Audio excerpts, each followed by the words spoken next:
in your mind this morning. I come to you in the name of Jesus, and I proclaim that you're no longer discouraged.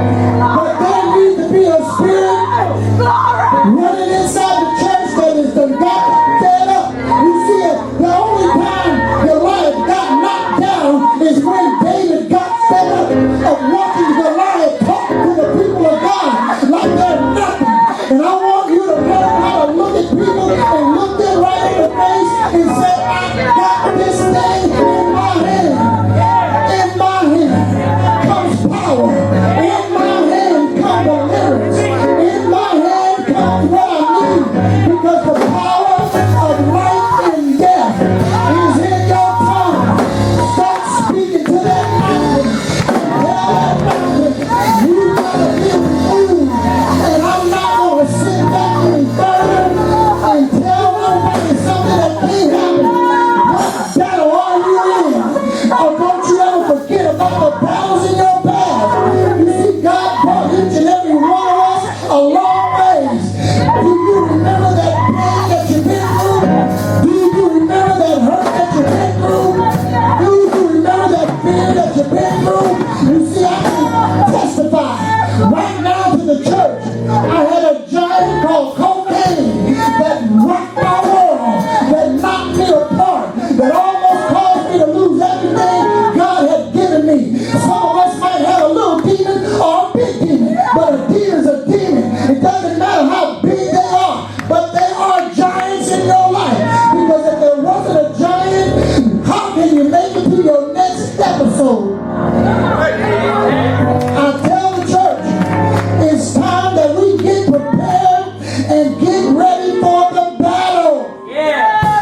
You see, the battle is not yours. It belongs to God.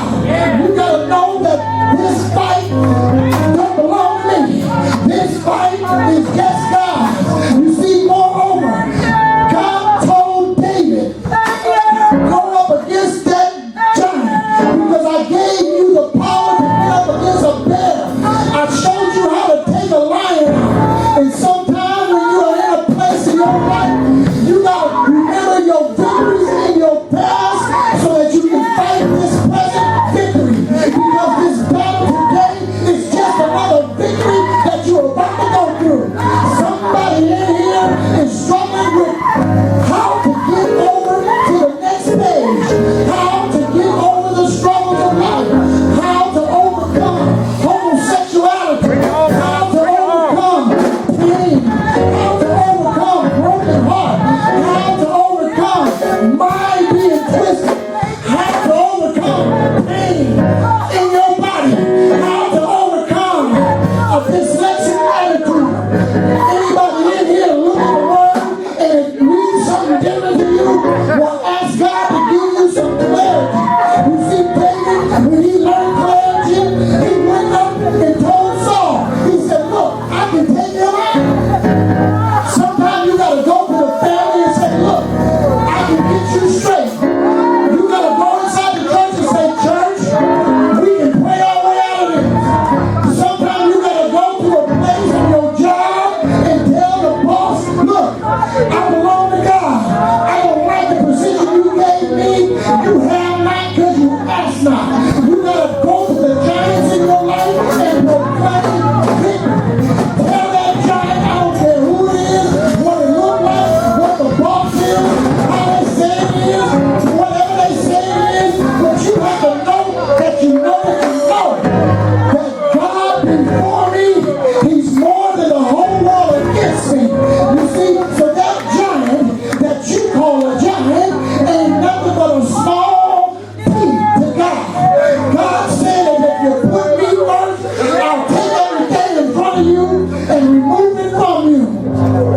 Another point that I want to look at. Are you dressed up for battle?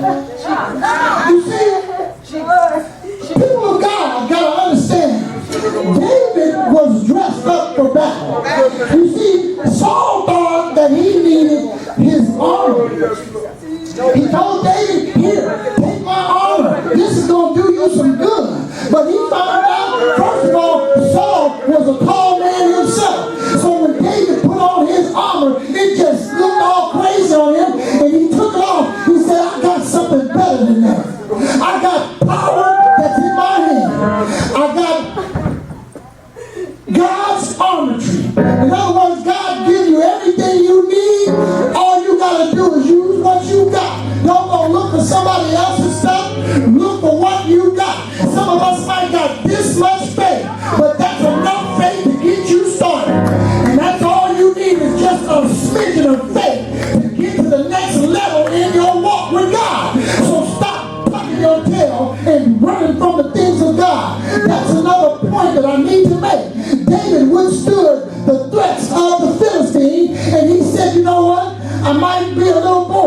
I might not have everything that I need, but one thing I do got, I got God. Anybody in here know if you got God,